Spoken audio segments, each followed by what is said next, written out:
खनकपुर नाम का गांव था। उस गांव के बीचों बीच एक चमकता हुआ जादुई पेड़ था। वह पेड़ सोने का था, जो कि बहुत सारे हीरे मोतियों से भरा रहता था। वह पेड़ सभी गांव वालों की मदद करता था।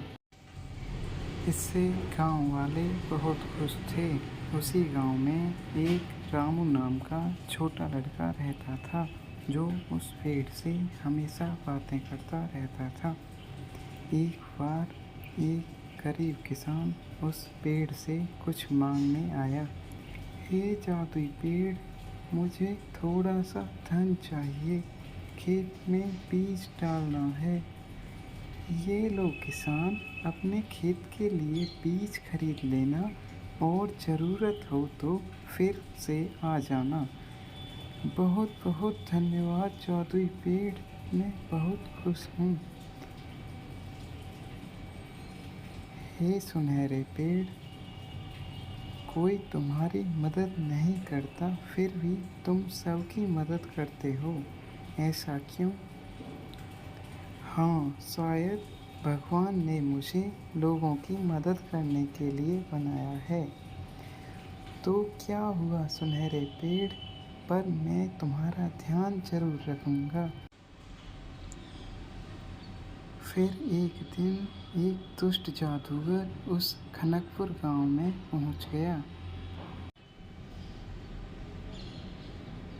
हा हा हा हा, मैंने सुना है कि इस गांव में कोई जादुई पेड़ है।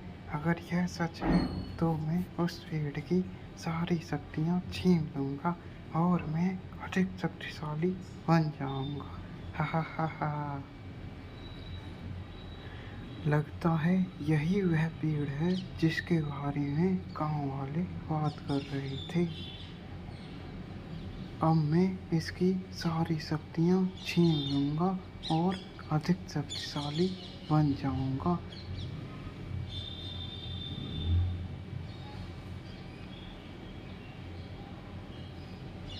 हे जादुई पेड़, मैं बहुत दूर से आया हूँ। अब मेरे पास घर जाने के लिए पैसे नहीं हैं। मुझे थोड़े पैसे दे सकते हो? हाँ मुसाफिर, ये लो पैसे और अपने घर आराम से चले जाओ। उसने उसे पैसे दे दिए। अरे ये तो सच में जादुई पेड़ है।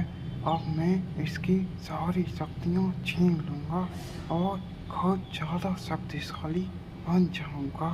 हा हा हा हा हा।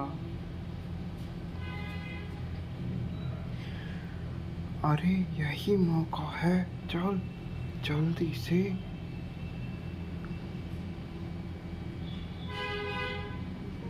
ओए, कहाँ जा रहे हो? तू रोकेगा मुझे? ये ले।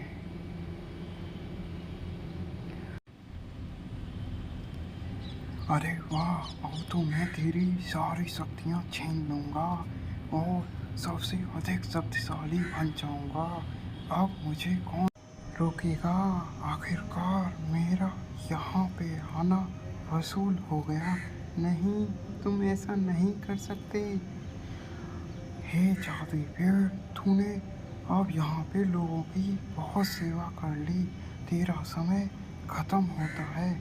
अब वो जादूगर उस पेड़ की सारी शक्तियाँ छीन लेता है और वो पेड़ काला पड़ जाता है। अगले दिन सभी गांव वाले उस पेड़ को काला देखकर परेशान हो जाते हैं। अरे यह क्या हो गया? ये जादुई पेड़ मर कैसे गया? सभी गांव वाले यह सोचकर वहाँ से चले जाते हैं, लेकिन छोटा लड़का रामू वहीं पे बैठा रहता है। तभी अचानक से भगवान प्रकट होते हैं। आप सब लोगों के इस गांव में होने के बाद भी इस जादुई पेड़ की शक्ति एक जादूगर लेके चला गया। इस जादुई पेड़ से इसकी शक्ति खींची गई है। हाँ, कल रात को एक जादूगर गांव में आया था और इस पेड़ से सारी शक्तियाँ छीन कर ले गया और अब इसे जीवित करना इतना आसान नहीं है जितना कि सामान्य वृक्षों को जीवित करना होता है। प्रभु, आप जादुई पेड़ को जीवित करने का उपाय बताइए, मैं उसे अभी पूरा करूँगा। इसके लिए तुम्हें गांव के पश्चिम की ओर जाना होगा। वहाँ एक पुरानी गुफा होगी। उस गुफा में एक दिव्य पौधा होगा।